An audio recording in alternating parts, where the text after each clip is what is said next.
We'll let the latecomers trickle in, but I think it might be an opportune time to get started. So I'd like to welcome you all to this Sydney Southeast Asia Centre webinar, the first in a series of 4 on heritage in the arts, showcasing Sydney Southeast Asia Centre researchers and members and friends. My name is Natalie Pearson and I work at SEAC. I'd like to begin tonight by acknowledging that the Sydney Southeast Asia Centre is based on the traditional lands of the Gadigal people of the Eora Nation. I'm currently zooming from the Gadigal lands of the Eora Nation near Maroubra, meaning place of thunder. So I'd like to acknowledge the traditional owners of these lands and waters who have cared for and who continue to care for country and water, which we're all making so much use of at the moment while we're in lockdown here in Sydney. And I'd like to extend my respects to those elders who may be with us today. So tonight, I'm very pleased to be joined by Dr. Jarrah Sastrawan, who's going to be presenting on the Precarious Past, historical practices in Premodern Java. So Jarrah is a postdoctoral research fellow at the EFEO and a research affiliate at the University of Sydney. He's a historian specialising in the pre-modern history of Indonesia. And he's especially interested in using Indigenous Southeast Asian sources to rethink how history is practiced. He has written on pre-modern Southeast Asian history in leading history and area studies journals, as well as giving public and academic talks on his research. His current research project, funded by the European Research Council's Synergy Grant DHARMA, focuses on the development of social institutions and state formation in 8th to 10th century Java. Jarrah is also currently working on his book manuscript, which I'm sure will be keenly awaited by many of us. So the format for tonight is that Jarrah is going to speak to us for about 35 minutes or so, after which we'll have a question and answer session. So please feel free to put your questions into the Q&A box at the bottom of your screen as Jarrah is speaking, and I will moderate the question and answer session afterwards. I know that there are many people joining us from Southeast Asia, in particular from Indonesia tonight. So welcome in particular to those of you in Southeast Asia. And if you would like to put your questions in Indonesian or in English, that's also fine. Jarrah will be answering in English, but if you'd like to pose your questions in Indonesian, that's quite okay. So without any further ado, I will hand it over to Jarrah. Really looking forward to this wonderful webinar, Jarrah, and we'll see you at the end. Thank you. Thank you so much, Natalie, for that great introduction and for welcoming me to SEAC. When I was a student, I was very active in SEAC, and they've always supported me really well in my research and my learning. So I'm really grateful to have been invited back to give this first seminar in the Heritage and the Arts block. So I'd like to just quickly reiterate what Natalie said when she paid respect to and acknowledged the Gadigal country on which we're recording, where I also live and work. And I wanted to draw attention to the custodianship of knowledge, which is a really important part of Australian Indigenous cultures, because a great deal of what I study in Java and in Indonesia also concerns the importance of knowledge traditions and the maintenance of knowledge of the past through generations and through the care for tradition and for passing on law and knowledge in Indigenous societies. So I think there's an important recognition that we have to make about the fact that in Australia, at least, these practices are continuous and have been continuing for tens of thousands of years.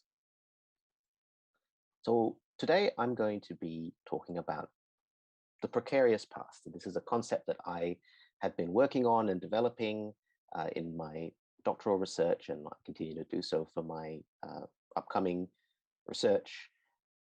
And what this is about is a way of thinking about historical practice across cultures. So this is the reason that I'm really conducting this research, is to try to understand how we can think about historical practice, not just in terms of how we've been taught in our own societies, whether in school or at university, or the way that we learn about history through other means like TV, through books and performances.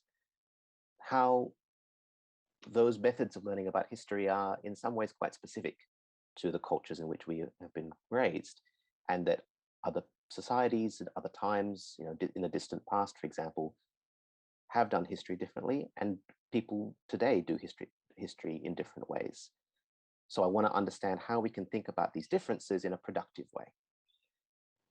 In order to do this, I want to use Premodern Java as a sort of case study.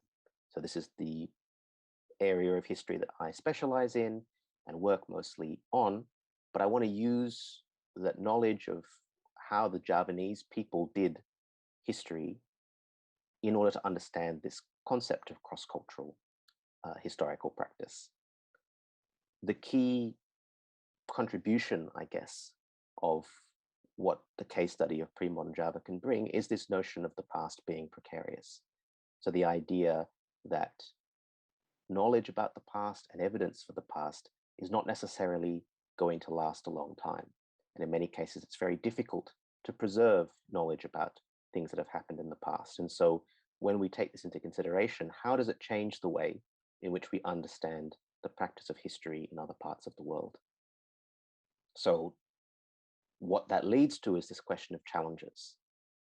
If, and in places where the past is precarious, what specific and special challenges does that pose to our own study of that past, but also our understanding of how history was done by people in that society? So that's sort of the way in which the talk's going to go, but each of those points will become clearer, I hope, as I progress through them. So this is the sort of the framing of my talk today, studying historical practices across cultures. And the question is, how do we compare the ways in which people have done history? It's important to recognize that this is an issue that we have to think about. What we know best as history, as many of us speakers of English, but even those of us whose first language is not English, having been raised in modern societies where the study of history as a discipline, that is what's taught in schools and universities, what some people would call the scientific study of history, is not something that's always existed. It was developed primarily in the 19th century in Western Europe in its kind of consolidated form, though of course drawing on old traditions, and through the 19th, 20th, and early 21st century, developed and strengthened as a discipline. So as a set of well articulated and defined procedures for determining what things in fact happened in the past and what things in fact did not. However, we know very well that history was not begun in the 19th century, that people wrote history before the 19th century, and they did it in many different ways. So we are increasingly able to recognize that a whole range of ways that people wrote about the past and talked about it in different contexts may in fact be understood as valid historical practice. It is a valid and a well-reasoned way of learning about and understanding things that really happened. This has not always been the case.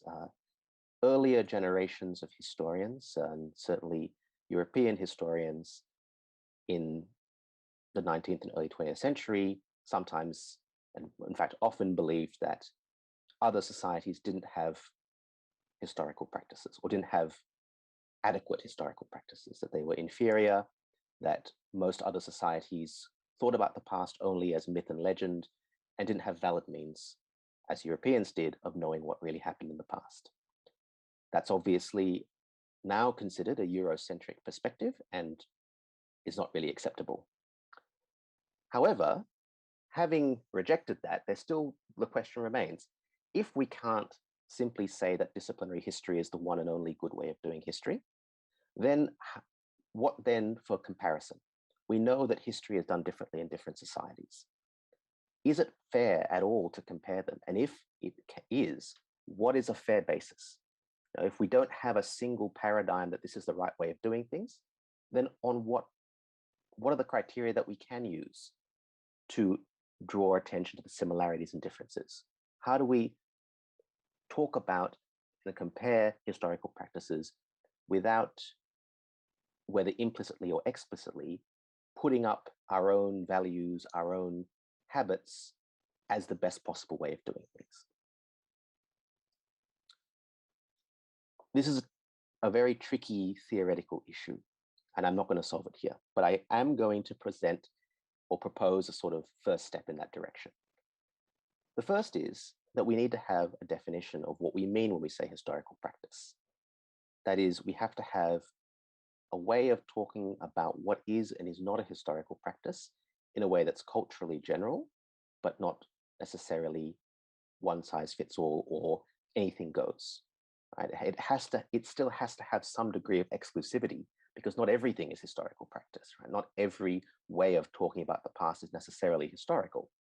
However, we have to be careful that when we exclude things, we're not excluding them because they're culturally different.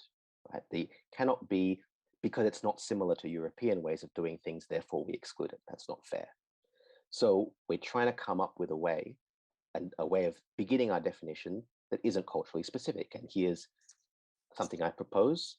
Perhaps we can think about historical practice as studying past human affairs using textual evidence. Whenever you propose a definition, it's going to be immediately contentious. And I'm not saying that this is the one and only way that we should think about history. I fully accept that people will have different ways of having done it themselves if they think about it, and they may take issue with some of the things in that definition. But what's good about this definition is at least it's not culturally specific, and at least it does have some degree of exclusivity. Not everything is study. Not everything is a human affair. Not everything is a text. Not everything is evidence. So these components of the definition, or the elements, allow us some degree of precision when we talk about historical practice without throwing away everything that isn't similar to disciplinary history, because we know that's too narrow and it's culturally biased. I really want to emphasize again, the point of me putting this definition is not to gatekeep. It's not to say, well, I'm rejecting your ways of doing history or saying only these ways are good. It's just what I'm looking for here is a basis to compare historical practices that have different cultural origins. So, having set up that sort of basic conceptual framework, let's talk about a particular context in which historical practice was done. And for me, that context is pre-modern Java. Some of you may be familiar with Javanese history, but I just want to give a very brief overview and to emphasize some things that I think are especially important for the question of historical practice. Javanese society was one that had these features. And when I mean pre-modern Java, I mean basically from the 6th century CE or AD, all the way through to the 16th or 17th century. So a period of about 1,000 years for which we have records in Java. And Javanese society at this time involved large-scale resource management. That basically means that they were able to build, to construct, to gather, to organize huge amounts of material resources for purposeful activities. The most impressive of these is, as many of you will know, the temple system of Central Java, which was developed from the 8th through to the early 10th century. It includes impressive standalone monuments like Borobudur, but also, perhaps more impressively, the whole countryside network of temples that are interlinked to each other. So if we look at the temples of Central Java, they're not just amazing individual creations, although they are. They're also connected to each other and played a complex role of ritual and resource management. And the production of these and the creation of these monuments was hugely expensive. It's important to note that the time it took, the labor, simply the food required to pay and to sustain all that labor was really very, very burdensome. And so what this shows is that the Javanese and whoever was organizing the Javanese, and we often assume that was a kingdom, but it wasn't necessarily the only important social institution in Java at this time, those organizations were able to marshal huge resources. The other important factor is, even though Java was an island, or is an island, it was closely connected over long distances. And this has been the case since at least the beginning of the Common Era, so at least 2,000 years, if not more. Shipping was the means by which Javanese people connected with those from other societies. And the result of those long distance connections was the adoption of writing in Java, the study of literatures of foreign peoples and the incorporation of those literatures, and also a great deal of Javanese cultural influence outwards to other parts of the world, other parts of Southeast Asia. So these long distance connections are an important feature of Java because they allowed the Javanese, they gave the Javanese more cultural resources to develop their own society. I mentioned that an important one of these resources was literacy. The presence of writing in Java can be traced back to, at the very, very latest, the 6th century, but probably already pre-existing before the 6th century.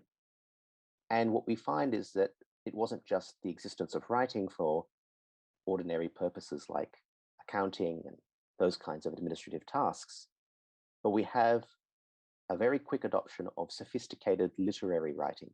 So the adoption of the Sanskrit language, Sanskrit ideas about poetry, and Sanskrit stories from South Asia, which were very quickly then recast in the Javanese language, and that Javanese itself took on these literary characteristics. So we have a clear evidence of a very high premium and value attached to writing and skillful, artful writing. So this is not a purely oral society. It's important to note. Orality was very important and always has been in Java, but it would be wrong to characterize pre-modern Java as just an oral society. Writing has been in Java for a very long time, and it has played a very important role in the development of Javanese culture. Connected with the existence of writing is record keeping. And what we have from certainly the 8th century onwards is an extensive set of records, primarily to do with the use of land. So the Javanese managed land in a complex fashion, and that complexity is recorded in writing in a large number of inscriptions, generally written on stone and copper. So these records were used to determine who owned what land, who had the rights to the produce or parts of the produce that that land produced. And they say a lot of things about not only political relationships, but also social relationships, the importance of religious institutions like monasteries, and a whole range of information about the kinds of occupations in society that pre-modern Java had. So these records are hugely important to us and to me as a historian of Java because they record the way in which social institutions interacted. So let's focus in on these records. The Javanese system of record keeping is likely to have begun in the 8th century or earlier. And each of the types of record and the literature that was available in pre-modern Java led to or generated particular kinds of history writing. So that these norms and practices of writing and the use of literacy were adapted and developed and turned their attention to studying the past and using textual evidence to find out what kinds of things occurred in the past. For example, the use of land grants that I mentioned earlier motivated the writing of chronicles. That is, they would record information about previous kings and the situation of the kingdom in the past in order to make sense of why the land grant was being given. So if a king was giving a land grant, there might be a backstory to why that was being done.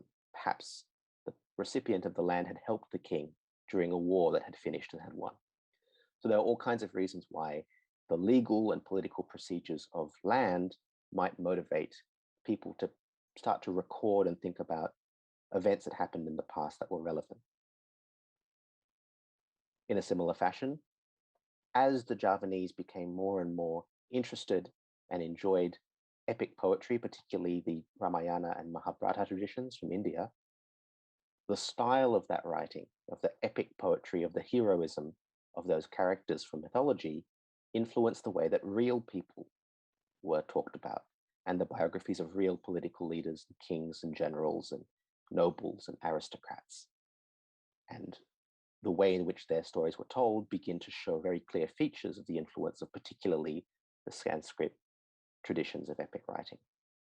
And in the later period, after the 16th and 17th century, when Islam became the predominant religion in Java, a similar thing happened with the Islamic traditions, the Arabic and Persian traditions, that the kings of Java began to represent themselves or be represented as descendants from the line of prophets as they're known in the Islamic tradition. So this image is a really beautiful example of that, a family tree, a genealogy in which the leaves, the utmost leaves are the kings of Java, and going back through the branches and the trunk to the original ancestors who are the prophets of the Islamic tradition, beginning at its root with Adam, the first man.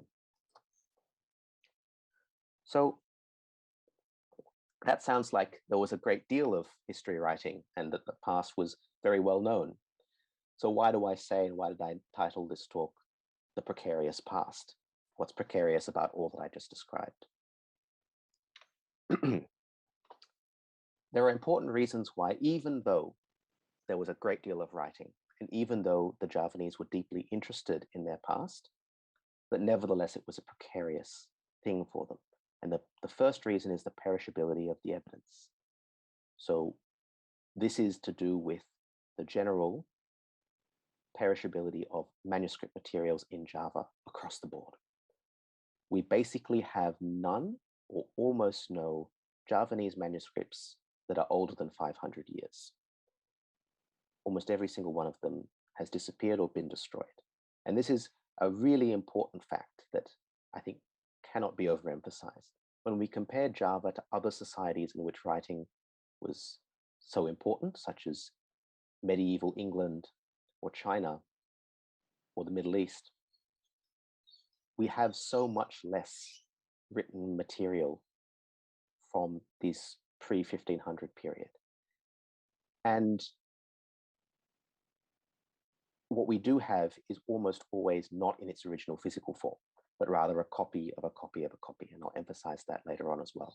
In terms of the original physical documents, things that we know were written 1,000 years ago, we just don't have any of them in Java. But we know that because Java was such a literate and a wealthy place, and because we have so many inscriptions on other kinds of material, on metal and stone, we know that they must have existed, but they simply have been lost.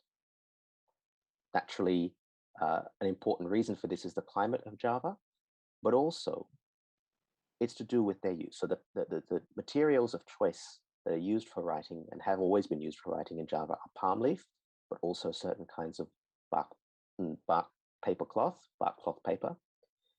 And these are materials which, when they are actively used and read constantly, tend to degrade and become brittle, as shown here.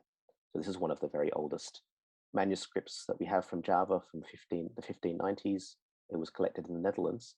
And as you can see, it's suffering a great deal of damage, but thankfully this one can still be read quite nicely. This is an exceptional case. Very, very few manuscripts of a similar age have survived. A second really important factor that makes the past precarious is the collapse of the institutions that supported it. So I've been talking a lot about record keeping, but the point of record keeping is not for its own sake.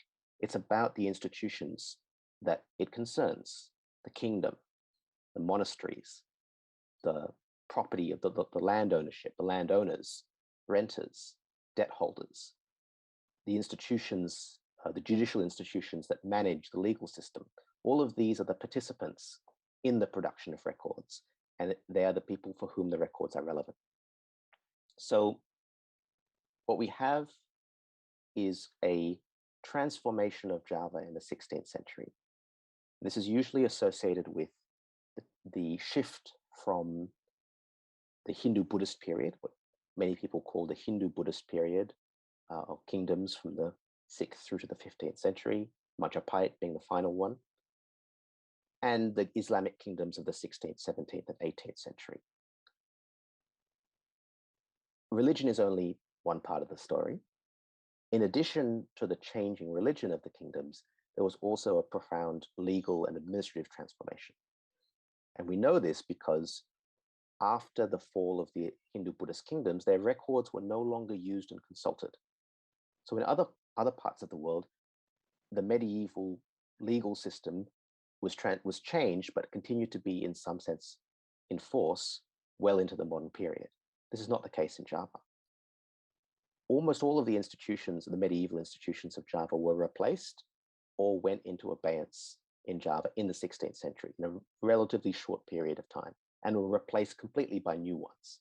So even as there were cultural continuities and social continuities, the actual administrative apparatus of the state was largely disrupted and discontinued. And this is important because it's the record-keeping practices that underpin historical writing, like I said earlier. So if there's an institutional disruption to the purpose of keeping records, and records are lost due to the physical precarity of them and their perishability, then the traditions, the historical traditions and evidence that they provide also become disrupted. And this is a really important point that I'll return to. They also tend to become contradictory. So when records, original records, disappear, and when the institutions that protect them fall into decay, basically, it becomes very difficult to maintain a unitary, coherent historical tradition. And this is why. Faced with this loss of information, of evidence, and of institutional disruption, the Javanese undertook various tactics of saving that information, maintaining those traditions, because they were important to them. Javanese have always, like many cultures, put a huge value on the importance of knowing the past. And so when they couldn't consult original documents, they had other means of finding out. They would copy manuscripts, and the vast majority of texts that we know from this early period of Javanese history exist in very recent copies. They've been subject to chains and chains of transmission. Another kind of way of transmitting information is what I call an oral mnemonic tradition. This is a way of transmitting knowledge where it is spoken orally by a person, it's heard by others who remember it, and then on a subsequent occasion, give another oral rendition of that knowledge, and so on, and it gets passed down the generations that way. Other important means of salvaging historical knowledge are performance. So stories and traditions of past kings and aristocrats and other important events are passed down through performance traditions.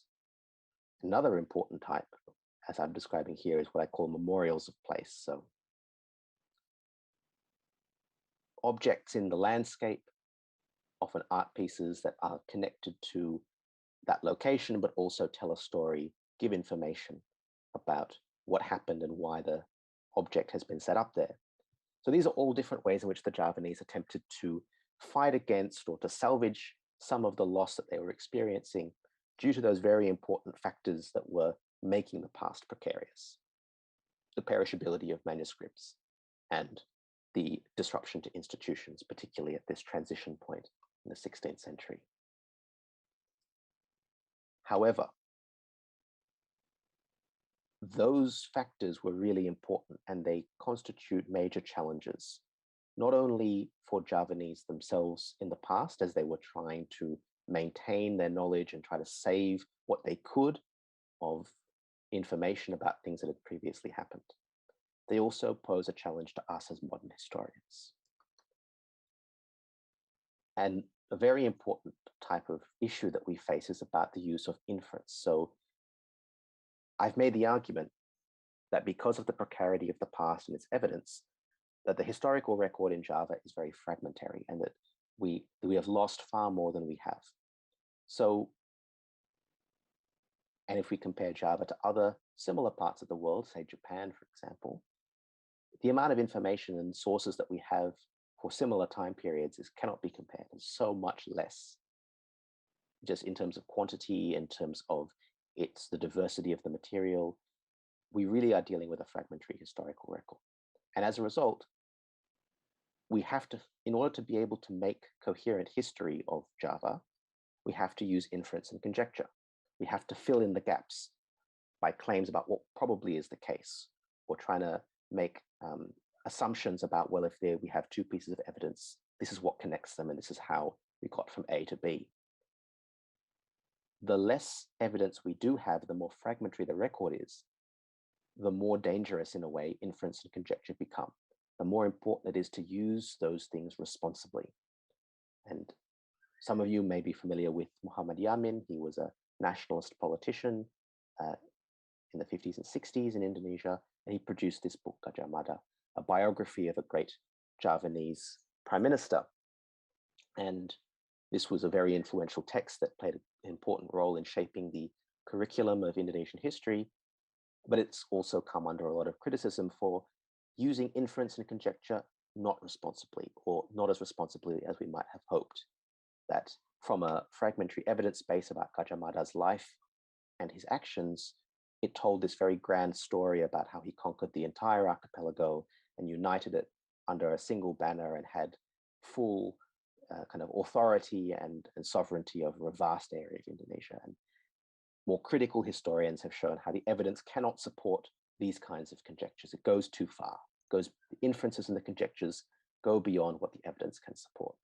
So that's a real issue, because when we have missing evidence, we need a methodology that's suited to that, what I've talked about before as a methodology of loss. So when we have huge amounts of missing evidence and large gaps in the record, we need to think about, well, how do we use inference and conjecture in a systematic way, and how do we discipline ourselves and not go too far in our interpretations in a way that might allow us to indulge in our own prejudices about what we would like history to have been like. If there isn't very much evidence, or if the evidence is fragmentary, it's less able to hold us to account. It's less able to control those impulses that we have to impose our own desires on the past. So we have to be aware of that danger. We have to think about how we will deal with a situation where evidence can't discipline us as well as we might need it. Another point I want to briefly mention is this idea of source criticism and text criticism. Historians are used to source criticism, which is basically trying to work out how accurately a source tells us about real events in the past, source criticism. But the sources that we're talking about for pre-modern Java are not modern archives where their textual information is sort of transparent. They are inscriptions, many of them difficult to read, in a language that we don't understand very well, and many, many issues of interpretation and understanding that we still lack, or manuscripts that have lots of different versions, and we need to reconcile those versions or try to work out the best. So there's a lot of what used to be called philology, now called text criticism or text scholarship, that needs to be done in addition. And one thing about disciplinary history is that it needs, and it benefits from absorbing and incorporating other kinds of discipline methodologies. And in this case, the study of text is really crucial, because if we don't understand the textual basis of the sources, we will be led astray, and we will make irresponsible inferences if we don't understand how the text was constituted, if we try to use it to, for example, tell the story of Gajah Mada, which is an important story to tell. And what we need to do is know the texts and the sources really well in order to be able to do it in a responsible way. This is an issue that's really close to my heart, even though it's quite technical. So I hope that you'll bear with me showing you this graph of the manuscript tradition of an important European text. As these sources and these texts were transmitted, since the originals had been lost in almost all instances, like I mentioned, the original manuscript had been destroyed. But this text survived through being copied onto new versions, copied over and over again, the copies were being copied, leading to this sort of tree-like structure where they branched out and started to change, because every mode of transmission leads to specific kinds of variation. If you copy a text from a manuscript to another manuscript, you're likely to make certain kinds of errors and mistakes, or change the text in specific ways. On the other hand, if you hear a story for someone telling you, and then you wait a few years and then you tell that story to somebody else, the sorts of differences, the sorts of changes that you impose on that story will be of a different kind because you're going off your memory, and memory is a different kind of storage system. So it's really important to think about these modes of transmission and how they lead to specific types of variation. Because what we see in the Javanese tradition, when we try to look at a historical event, for example, the fall of Majapahit, a famous kingdom at the end of the Hindu-Buddhist period, we look at the different sources that tell us about that event, and they're all contradictory. They're all different. Different characters appear. They cannot be reconciled easily at all, and they tend to fall into these sorts of groups. So some traditions, have these commonalities between them, and in great conflict with a different tradition. So when there are no primary sources, no original sources from the time of events occurring, it's very difficult to control those variations and that divergence of versions of events because there's no authoritative original source to go back to. The traditions simply go on transmitting, changing, varying, and diverging over the centuries, and we can't bring them all back together again because they've got so far apart from each other. This is very important. This happens not only in Java, but in many, many societies where history is primarily transmitted through these mechanisms of either manuscript transmission or oral mnemonic transmission or performance traditions. Where a society doesn't have access to its original primary source documents, we see this sort of thing happening. And it's important because so often the judgment has been, oh, well, those societies didn't take history seriously enough. How could any society that was a proper historical society come up with these ludicrously divergent, contradictory versions of the same events? It must have been because they didn't really care about getting the facts right. This is a prejudice that we see frustratingly often. And again, not just in the study of Javanese history, but also in other societies as well. So I really want to emphasize this point because if we're going to be non-Eurocentric, we have to understand why difference might occur, why things might have developed in a different way to what we're used to. And this is where I'm going to sort of begin to wrap up.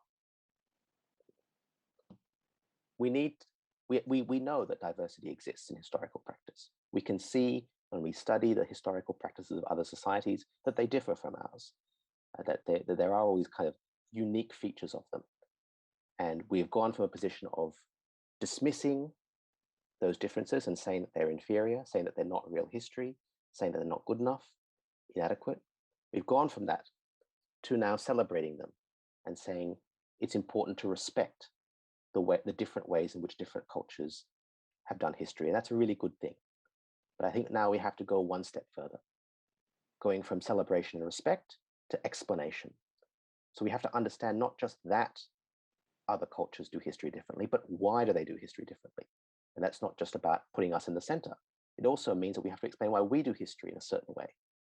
So the need to explain the different ways in which history is done, I think, needs to have what I call adequate grounds. Right? So it means that we need to think about what causes people to do history in different ways. What are the preconditions that shape that?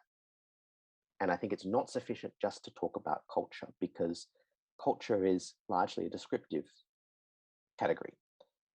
We see something in a different culture, we describe what it's like and how it works, but that doesn't show us necessarily how it came to be that way and why it came to be that way. So the sorts of things that I've been talking about today, I don't claim that they're fully adequate explanations, but I think that they're going in the direction of how explanations should go. We're looking at the material conditions in which history was done. We're looking at the institutional contexts in which history was done in pre-modern Java. And I think that that is the sort of way that we should go, trying to understand why people do history differently. And I think this is important because it goes into this current paradigm of global history. So you can't go into a bookshop these days without seeing myriad of books about global history of this, that, and the other, which is really good. It means that we're opening up our eyes and our methods finally from a sort of narrow nationalist framework of doing history. But my point here is that it's not enough just to globalize the content anymore. It's not enough just to say, well, we're going to include more sources. The methodology also needs to be globalized, right? And that means looking at historical method, not as something which was invented in Germany in the 19th century and exported to the rest of the world, but something that which people have done always and do in all kinds of different ways. We've got to explain those different ways, and then we're going to build a global methodology that incorporates the full diversity of the world's historical practices. So that's the very big picture thing. And this is why I think this is for me, a really fascinating and important topic, because it gives us the opportunity to think about this really globally. So to wrap up, what have I done? What have I said? I emphasize the need to compare historical practices across cultures and to find an adequate and a fair basis to do that. So no longer to say, this is how we do history and everybody else needs to meet this mark, but also not to just throw the doors open and say anything goes. Anything anybody does counts as history. We need to come up with a meaningful, fair, but rigorous way of thinking about the diversity of historical practices. One way of doing this is to focus on the precarity of the past. So the reason is that this is a condition that exists in pre-modern Java, but also in many, many other parts of the world.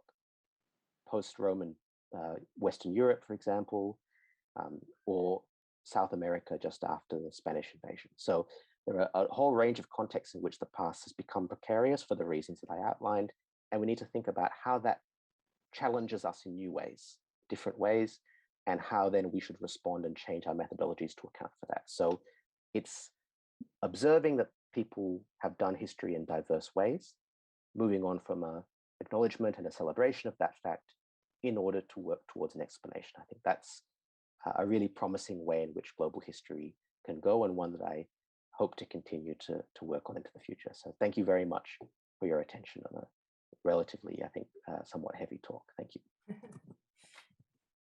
Jarrah, thank you so much. I'm going to ask you to take your screen share off so that we can go to the Q&A. I'd like to let everyone know we've got a record number of participants, so I'm expecting lots of activity through the Q&A. Jarrah, thank you so much. Wonderful talk as expected, and as always.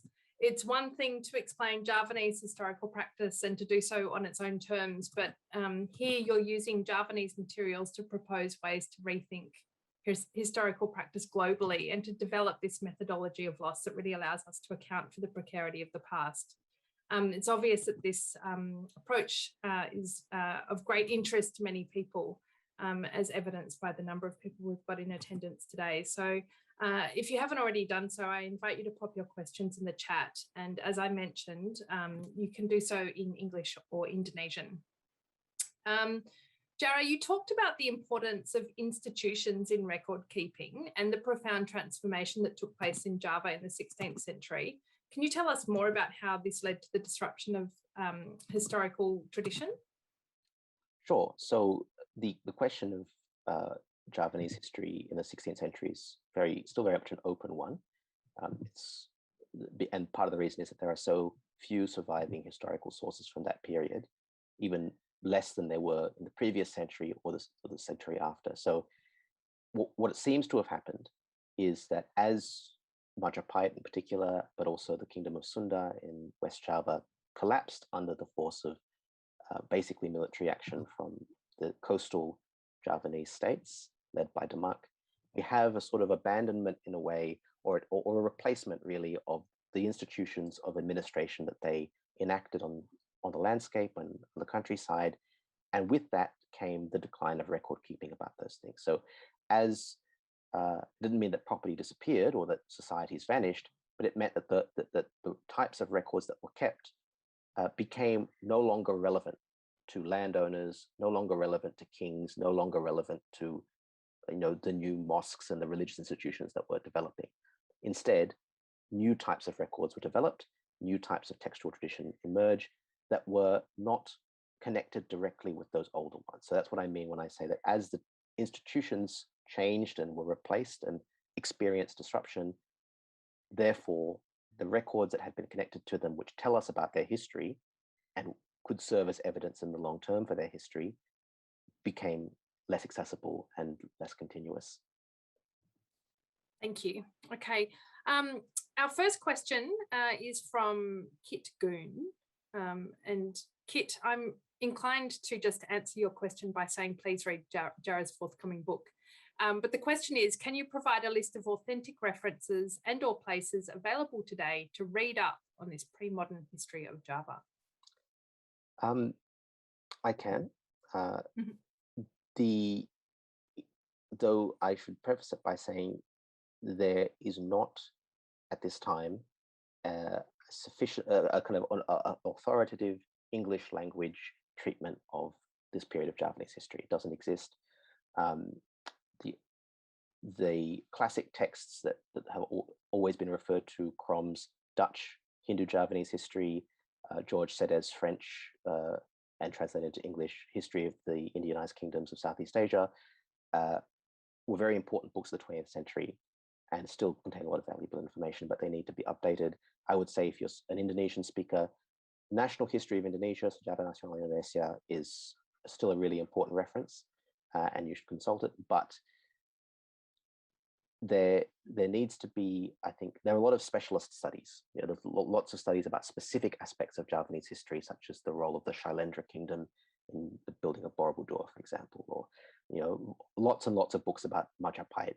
And some of these are very useful. I think that Hasan Jafar is a very important writer in Majapahit. But there are lots of references I could give, and maybe I might prepare something like that if people are interested. But unfortunately, I think that if you're wanting to go for something, I think perhaps I could recommend the synthesis by John Miksic and Go about ancient Southeast Asia, although they don't focus on Java specifically.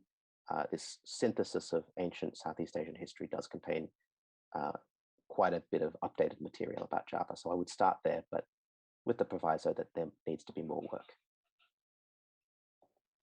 Thanks, Jarrah. That's great. And perhaps I might mention that if people are interested, there is a Perspectives on the Past of Southeast Asia Facebook group where we can share information such as the information that you just shared with us. Okay, Sarmal asks a really important question regarding suggestions on how to include women's stories into historical practices. And they also thank you for your insightful presentation. Thank you very much. It is a really important question. I think that Javanese history is still not, but by and large, engaged to some degree with questions of gender and how to think about the different roles of women in Javanese history. I think this is a positive move has been to focus on sort of women leaders. So the importance of queens. It's been acknowledged very much that in Javanese royalty, queens and women play quite a substantial political role and active, hold power actively, and have done at all stages of Javanese history from the earliest times that we know, 8th and 9th century, all the way through to the history of Mataram and Kartasura and Yogyakarta in the 17th and 18th century. So there's a focus on royal women, which is good, but I think the beginning, of course, as very often is the case, we're limited by the purview of the sources. It's doubtless that Javanese society has been patriarchal for as long as we have written records for it. That's not to say that women didn't have an important role in society, but nevertheless that it was patriarchal. And so many of the perspectives that we see in the written record are ones in which women are systematically excluded or relegated to a lower position. So that's, in a way, it's a bit of a non-answer, and I apologize for that. But that absence of voices is something which is connected to this methodology of loss that I mentioned. That if, and there almost certainly were women writers, texts written by women about women from their perspectives and presenting what could be a women's perspective on history, but we have very few, if any, of them. And so we have to find ways of thinking about gender in a way that doesn't rely on merely the evidence having survived. Okay, thank you, Jarrah. It's a really important point. One issue that both Punji and Lawrence raise is history as a political tool. So if I go to Lawrence's question, how do we know if this precarity of the past has been abused for larger political ends? Thinking of revisionist attempts to retell or backfill historical narratives in a way that justifies or entrenches political power, or perhaps exposes ethnic groups to precarious consequences? Really great question. I was sort of alluding to some of these things in my slide about the responsible uses of inference and conjecture. When you have a situation where the past is precarious, one of the consequences is that when you lack evidence, inference and conjecture has to fill that gap. And so the types of inference and conjecture, I mean, going back to the previous question, one very basic type of thing is to assume that monarchs were by default men, and that if they were women, it had to be specifically mentioned that they were. Now, that's not necessarily the case, but that is a type of inference or a type of presumption that is often applied to the Javanese sources in order to fill the gaps when it doesn't specify the gender. So that's an example of that sort of political situation in the present using backfilling, if to use your word, the gaps in the evidence from the past. I think that, as I said, the evidence, if the evidence is fragmentary, it cannot hold us to account in the same way. We have to hold ourselves to account, therefore. We have to find ways of making our assumptions and our inferences explicit. All historians fill the gaps, right? No matter how rich the source is, we all have to fill the gaps to make our book make sense or our narrative make sense. And naturally, our prejudices, our political positions, the debates that we're currently in will express that and will kind of interfere with that. So we have to be more explicit about those assumptions that we're making and allow others to hold us to account as well. There is no easy solution. There's no sort of way in which we can just, come up with a methodology that will make those problems go away. But I think that recognizing the problem is an important first step. And then thinking, how can I systematize the way I make inferences? How do I hold myself to account when I try to fill in the gaps in the record that I'm studying? Great, thank you. Okay, we have a question from Mohammed about C.C. Berg, who argued that there was common knowledge or popular righteousness in historical records in Java. And Mohammed's question is, are C.C. Berg's ideas still relevant today? C.C. Berg, for those of you who, many people know who he is, but just to give a background, he was a Dutch philologist and historian who was very active from the 1930s through the 1970s. He was a phenomenal scholar whose understanding of Java was incredible. And his focus was historical texts, the type of that I study. And he came very early in his career to the conclusion that rather than being valid sources for the past, the Javanese used those texts in order to project a sort of sense of their culture and the priorities of, particularly the priorities of the kings and of their religious authority.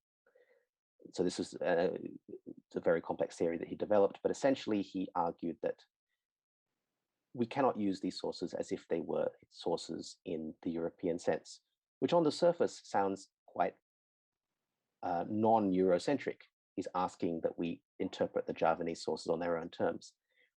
But I think that Berg's method was basically fundamentally flawed, and that he doesn't have relevance, unfortunately, anymore for historical practice. So his observations about the Javanese past and about their cultural values may still hold, but he was convinced that Javanese did not have valid knowledge of their past. Absolutely convinced of it. He believed that everything they wrote about their past was in order to fulfill some political aim and not to reflect to their best of their abilities how things had really been based on the evidence they had collected. That core belief of Berg's is, in my view, incorrect. So, and the evidence that his ideas are not sustainable is really that no other scholar has been able to develop them. So usually when you have a historian who's contributed a lot to the field, people can build on that knowledge, right? They can take the ideas and develop them in own directions, and they can find new evidence to support them or to modify them or to nuance them. Berg's method was in a way a dead end, that he worked out this system to completion and to perfection in his own writings. But ever since then, all subsequent research has not been able to build on it, right? It's only shown in the ways in which it no longer works. So for that reason, I think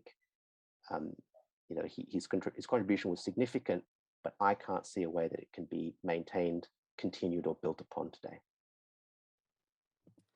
Fantastic. Okay, we're running out of time, and there's still so many great questions to get through. So I do apologize if we haven't had time to come to your question.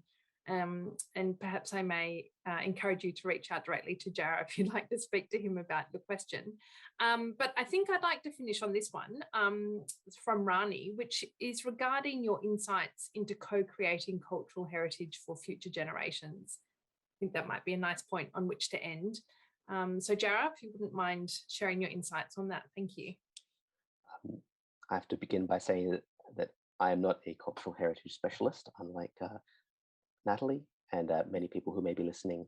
So my perspective will be basically from what role I think history has in the kind of production of cultural heritage and the maintenance of it. And I really think it's about finding this productive, healthy way of thinking about these things globally and comparatively. So we know a lot about how cultural heritage is framed in nationalist framework or national frameworks or ethnic frameworks. The cultural heritage of a people, the cultural heritage of a country or of a region, of ASEAN cultural heritage. We understand these things, and it's very much about modern and future constructions of identity, and about the relationship between communities and the things that they value and the cultural heritage that they value. What I'm trying to show here, I guess, is a way of studying, say, Javanese culture, particularly their culture of writing history, in a way that includes and contributes to that of the rest of the world, in theory. I mean, I'm not studying every historical tradition of the world, but the way in which I'm asking the questions, and I think the questions need to be asked about Java, are about contributing to a global discussion. And not just filling in, we have to fill in the Southeast Asia chapter of our global history of the world book, let's do some research on Java. But rather it's about saying, okay, here is the cultural heritage, say, of Java. Here is the kind of special or the unique features of that heritage as it's developed over time.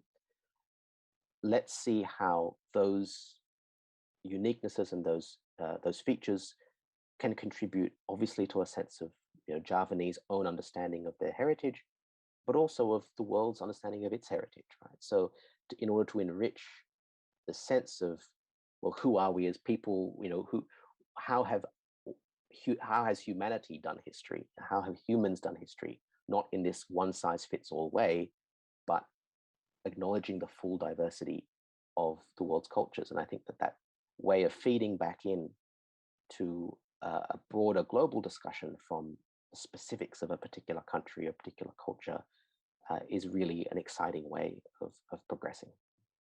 Yeah, I couldn't agree more. These ideas are really exciting and they're really important. Thank you for joining us tonight for this SEAC webinar. It was great to have you. Really wonderful talk as always. So best of luck with finishing off your book.